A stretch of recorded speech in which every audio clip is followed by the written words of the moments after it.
தேர்தல் ஆணையத்தில் இருப்பவர்களுக்கு இப்படியெல்லாம் விருது வாங்கி கொடுத்து பழக்கிவிட்டால் நாளை இந்த நிறுவனத்தினுடைய அறம் விலை போய்விடும். முறைப்படி சாகித்ய அகாடமியின் பெயரில் இதே மாதிரியான நடுநிலையோடு தன்னாட்சி ஒரு இண்டிபெண்டன்ஸோடு அறிவிக்கப்பட்டால் தான் அதை ஏற்றுக்கொள்வேன். இதை அரசின் சார்பில் அடித்தால் நான் ஏற்றுக்கொள்ள மாட்டேன் நீங்க சொல்லுங்க. இது 1 லட்சம். இதை விட 5 மடங்கு அதிகமாக செம்மொழி தேசிய விருதை ஒரு மாநில அரசு ஒரு முற்போக்கு எழுத்தாளர் சங்க கலைஞர்கள் சங்கத்தினுடைய வேண்டுகோளை ஏற்று அறிவித்திருக்கிறது என்றால் இது இந்தியாவில் இதற்கு முன்னால் எங்கோடும் நடந்ததே இல்லை. திடீர்னு ஒரு விபத்து நடக்கும், பெரிய தலைவர் ஒருத்தர் இறந்து போயிடுவாரு, எல்லாரும் சொல்லுவாங்க இந்த தலைவர் போயிட்டாருன்னா அப்புறம் இந்த நாடே இருக்குமாம்பாங்க. தலைவர் போயிடுவாரு, ஆனா நாடு இருக்கும். அப்படிதான் நம்ம காலங்காலமா பார்த்துட்டு வந்திருக்கோம். ஆனால் இந்த தனிநபர்களுடைய மரணத்தை விட மிகவும் கொடிய மரணம் நிறுவனங்களின் மரணம். தோழர் ரோகிணி அவர்கள் குறிப்பிட்டதை போல சில நிகழ்ச்சிகளுக்கு நாம் வர முடியாமல் போய்விடுமோ என்ற ஒரு அச்சமும் பதற்றமும் கூட ஏற்படும். என்னிடம் நாகராஜன் தோழர் தொலைபேசியில் தொடர்பு கொண்டு இப்படி ஒரு நிகழ்ச்சியை ஏற்பாடு செய்திருக்கிறோம் என்று சொன்னபோது நான் இந்தியாவிலேயே இல்லை, நான் வந்து விடுவேன், நேற்று தான் வந்தேன், திருப்பி இந்த நிகழ்ச்சியில் கட்டாயம் கலந்துக்கிறதுங்கிறது அந்த மாதிரி தான். ஒருவேளை 2 நாள் 3 நாள் அப்படின்னாலும் நான் தள்ளி வைங்க தான் சொல்லியிருப்பேனே தவிர கட்டாயம் வந்துடுறது இல்லைன்னா வந்து சேர்ந்துருப்பேன். ரொம்ப மகிழ்ச்சியாக இருக்குது எனக்கு. உங்களுக்கெல்லாம் இதில் நிறைய பேர் நீங்கள் இந்த நிகழ்வுகளில் கலந்துருப்பீங்கன்னு நினைக்கிறேன். இந்த நூலுடைய 3வது பதிப்பை இதே இடத்துல நம்ம வெளியிட்டோம். அப்போ அறிவிப்பு வெளியிடப்பட்டு இந்த விருது பற்றிய அறிவிப்பு வெளியிடப்பட்டு அதுக்கு பின்னால் அந்த அறிவிப்பு முறைப்படி செய்ய முடியாத அளவுக்கு முடக்கப்பட்ட போது எங்களுக்கு எல்லாம் தெரியும், எல்லாருக்குமே தெரியும், செய்திகள்லாம் வந்துருச்சு. தமிழ்ச்செல்வன் தோழருக்கு 1 மணி தான் எல்லாரும் முடிவு பண்ணியிருக்காங்க, தமிழுக்கான சாகித்ய அகாடமி அவருக்கு தான்.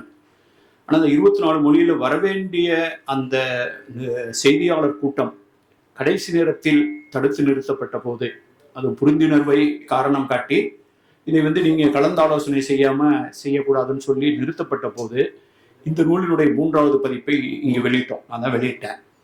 அப்போ பேசும்போது தமிழ்ச்செல்வன் தோழர் ஒரு செய்தியை சொன்னார்.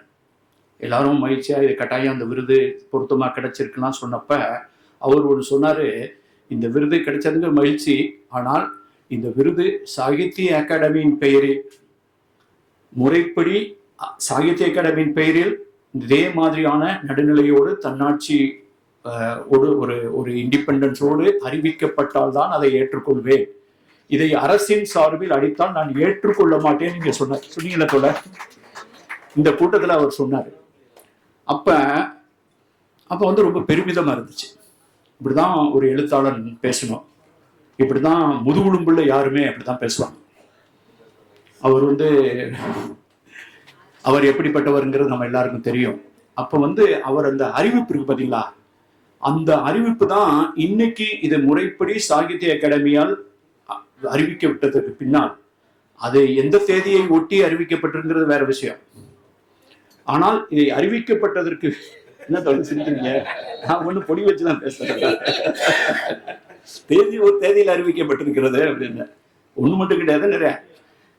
ஆக இதை இந்த மாதிரி அறிவிக்கப்பட்டு இந்த நிகழ்ச்சியில நம்ம கலந்துக்கிறோம் அப்படிங்கிறது மூலமா இந்த புத்தகத்தை பத்தி நம்ம அன்னைக்கே பேசிட்டோம். நானும் அன்னைக்கு பேசினேன். இந்த புத்தகத்துல திருப்பி என்ன சொல்றாரு சொல்லலைங்கிறத விட முக்கியமானது இந்த புத்தகம் எப்படிப்பட்ட ஒரு அதனுடைய அணுகுமுறை, ஒரு படைப்பிலக்கியத்தினுடைய தன்மையும் மாற்றிடாம அந்த ஆய்வும் அணுகுமுறை. அவர் சொல்றாரு, நான் ஒரு ஆய்வாளர்களும் கிடையாது, எனக்கு அந்த பழக்கம்லாம் இல்லைங்கிறாரு. இருந்தாலும் இது மிகச்சிறந்த ஒரு ஆய்வு நூலா வந்திருக்கு.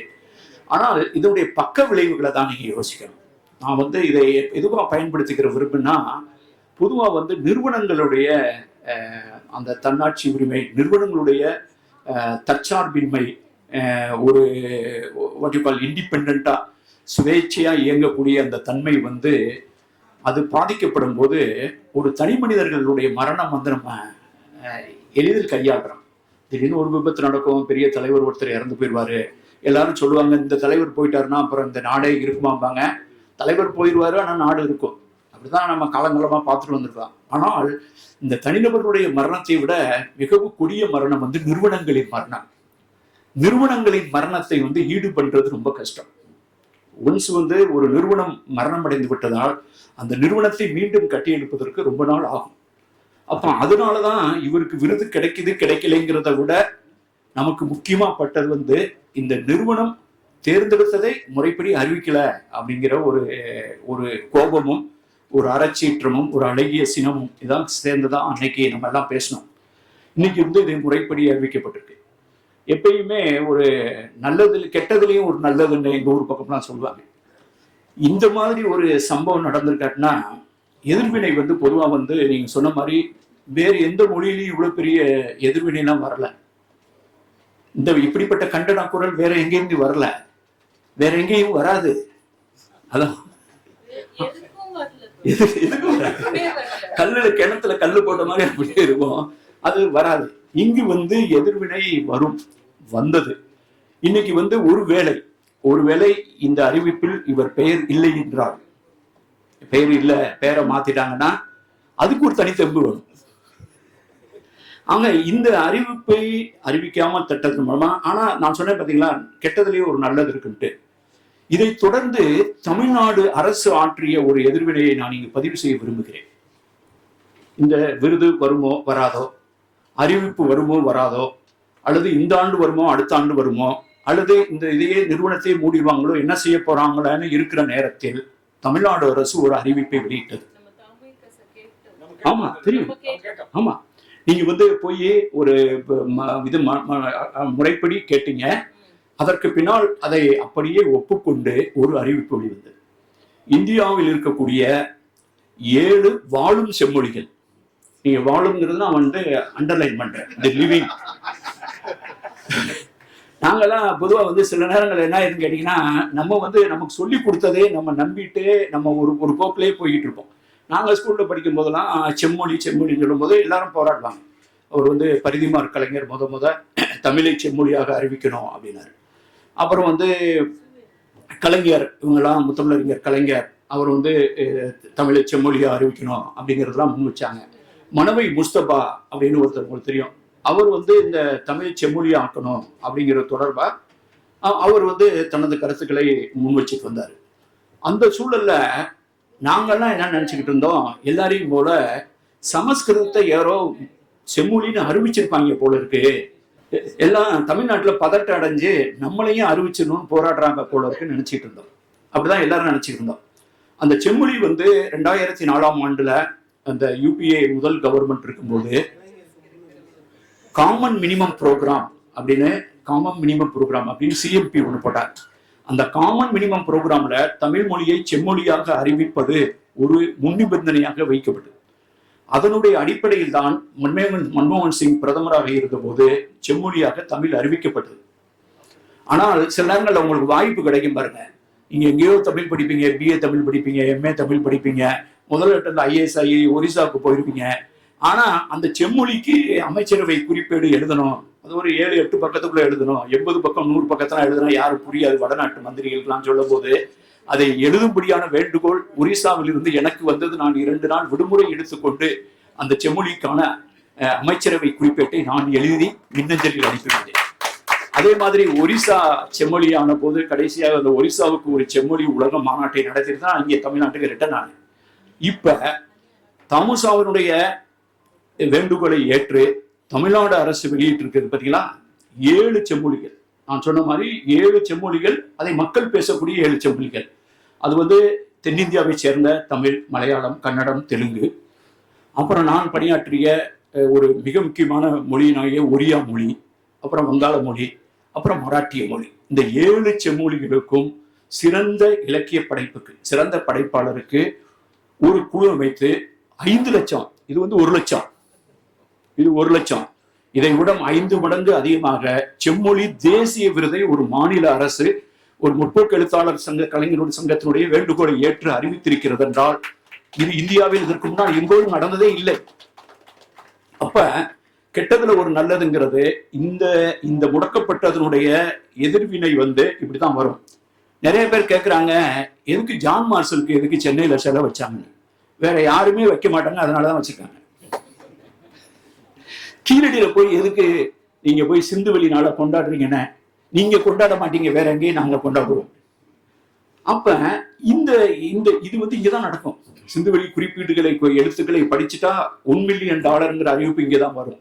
அதை போலத்தான் இந்த சாகித்ய அகாடமி அறிவிப்பு முடக்கப்பட்ட போது, இந்த 3ஆம் பதிப்பை நான் இங்கு வெளியிட்ட போது தமிழ்ச்செல்வன் தோழர் சொன்னார், இது சாகித்ய அகாடமியிலிருந்து முறைப்படி வந்தால்தான் நான் ஒப்புக்கொள்வேன், இது அரசின் அறிவிப்பாக வந்தால் நான் ஏற்றுக்கொள்ள மாட்டேன்னு சொன்னார்.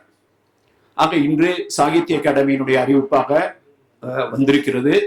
அது மட்டும் இல்லாமல் 7 செம்மொழிகளுக்கு 5 லட்சம் அறிவிப்பு, தேசிய விருது அறிவிப்பது என்று ஒரு மாநில அரசு அறிவித்திருக்கிறது.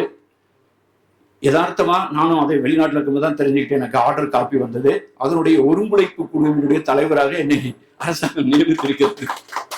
அதுல இந்திய நண்பர் நிதித்துறையினுடைய கூடுதல் தலைமைச் செயலாளர், தமிழ் வளர்ச்சித்துறையுடைய செயலாளர், எழுத்தாளர் இமயம் கொண்ட அந்த குழுவிற்கு, அது நான் அங்க இருக்கும்போது தான் ஃபோன் பண்ணி சொல்றாங்க, இந்த மாதிரி ஒரு ஆர்டர் வந்திருக்குன்னு. அங்க பாருங்க, ஒரு பக்க விளைவு எவ்வளவு பெரிய ஆக்கப்பூர்வமான விளைவுகளையும் இது ஏற்படுத்தியிருக்கிறது. இந்த சூழலில் தான் இப்படிப்பட்ட ஒரு நிறுவனங்களுடைய மரணம் வந்து சரி பண்றதுக்கு ரொம்ப நாள் ஆகும். அதனாலதான் நிறுவனங்களுடைய அந்த எந்த வகையான ஒரு சுதந்திரமாக சுயேட்சையாக இயங்க வேண்டும் என்பதுல சில நேரங்கள் வந்து இப்ப எல்லாம் விருதுகள் வந்து பொதுவா ஒரு விருது வந்தவன நான் வாங்கி கொடுத்தேன், நீ வாங்கி கொடுத்தேன் அப்படிலாம் பெருவா. இங்க பாத்தீங்கன்னா முகநூல்ல ஏன்டா விருது வாங்கினோம்னா விருது வாங்கினவர்கள் வந்து போறவருக்கு கட்டி தனியா தொங்க விட்டுட்டு இருக்காங்க. ஆனால் எனக்கு தெரிந்த வரையில் ஒரு விருதுங்கிறது இவரு கொடுக்கறதுனா வேற யாருக்கு விருது கொடுக்க போறீங்க அப்படின்னு கேட்கிற அளவுக்கு, அந்த அளவுக்கு ஒரு எல்லாருக்கும் ஒரு மன மகிழ்ச்சியான ஒரு ஏற்புடைய ஒரு விருதுன்னு நம்ம எல்லாருமே நினைக்கிறது. இந்த நிறுவனங்களுடைய அதுவும் இப்ப இருக்க எந்த தேதியில இருந்து நம்ம இதை பேசுறோமோ, மிக முக்கியமாக நான் இதை அறிக்கூட வேண்டிய ஒரு கட்டாயத்திலும் நான் இந்த மேடையில் நான் சொல்லணும்னு நினைக்கிறேன். பல முறை சில இடங்கள் நான் சொல்லியிருக்க கூடும். இந்திய தேர்தல் ஆணையத்தினுடைய துணை தேர்தல் ஆணையராக நான் டெல்லியில் 2 முறை பணியாற்றும் வாய்ப்பு ஏற்பட்ட போது, முதல் முறை என்னை தலைமை தேர்தல் ஆணையர் திரு டண்டன் அவர்கள் அறைக்கு அழைத்து, கிட்டத்தட்ட வேண்டுகோளா கூட விடுக்கல, அது ஒரு தகவல் மாதிரி தான் தெரிவிக்கிறதுக்கு முயற்சி பண்ணார். மேற்கு வங்காள தேர்தலை 2006 எந்தவித புகார்களும் இல்லாமல், எந்த வன்முறையும் இல்லாமல் நடத்திவிட்டேன் என்பதற்காக பிரதமரினுடைய தலை சிறந்த அதிகாரி, எக்ஸலண்ட் ஆபீசர்ஸ் ஒரு விருது இருக்கு, இந்த அவார்ட் ஃபார் எக்ஸலன்ஸ் அப்படின்னு சொல்லி சிவில் சர்வீஸ் ஆபீசருக்கு. அதுக்கு வந்து அவர் என்னுடைய பெயரை பறிக்கிறேன் என்று ஒரு CV தன்விவர குறிப்பு கேட்கிறாரு. நான் வந்து மறுத்துட்டேன். அப்புறம் நான் இப்படித்தான் சொல்லுவேன், நீ ஒரு திட்டினாரு. என்னை விட இன்னொரு அதிகாரிகிட்ட சொல்லி என்னுடைய CV கேட்டாரு. அவர்கிட்டையும் நான் இப்படி சொல்லிட்டேன், அவர் கேட்டான்னு கொடுத்துடாதீங்கன்னு.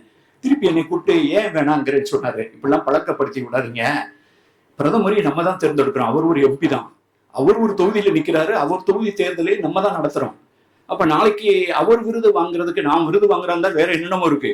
ஒரிசாவில் வந்து புயலை ஹேண்டில் பண்ணியிருக்கேன், வெள்ளத்தை ஹேண்டில் பண்ணியிருக்கேன், வேற என்னென்னத்தையும் ஹேண்டில் பண்ணி விருது கொடுக்கலாம்னா அது கொடுத்துருக்கலாம்.